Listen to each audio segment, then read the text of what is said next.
إن أصحاب الجنة اليوم في شغل فاكهون هم وأزواجهم في ظلال على الأرائك متكئون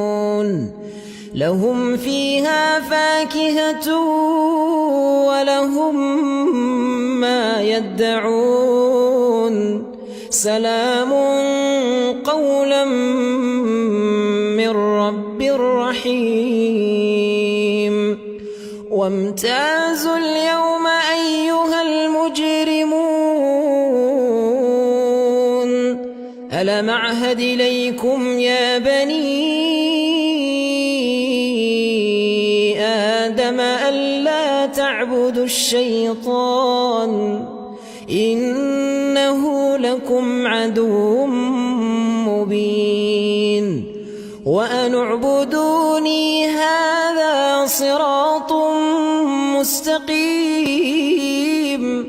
ولقد ضل منكم جبلا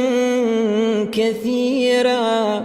أفلم تكونوا تعقلون هذه جهنم التي كنتم توعدون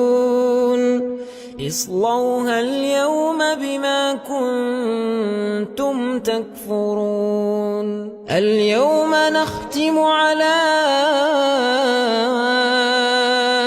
أفواههم وتكلمنا أيديهم وتشهد أرجلهم بما كانوا يكسبون ولو نشاء لطمسنا على أعينهم فاستبقوا الصراط فأنى يبصرون ولو نشاء لمسخناهم على مكانتهم فما استطاعوا مضيا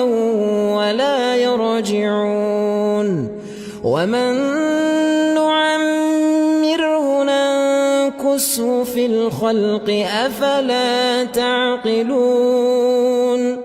وما علمناه الشعر وما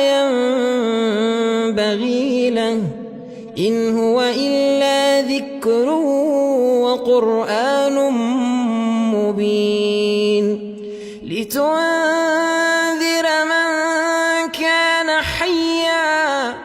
لتنذر من كان حيا ويحق القول على الكافرين.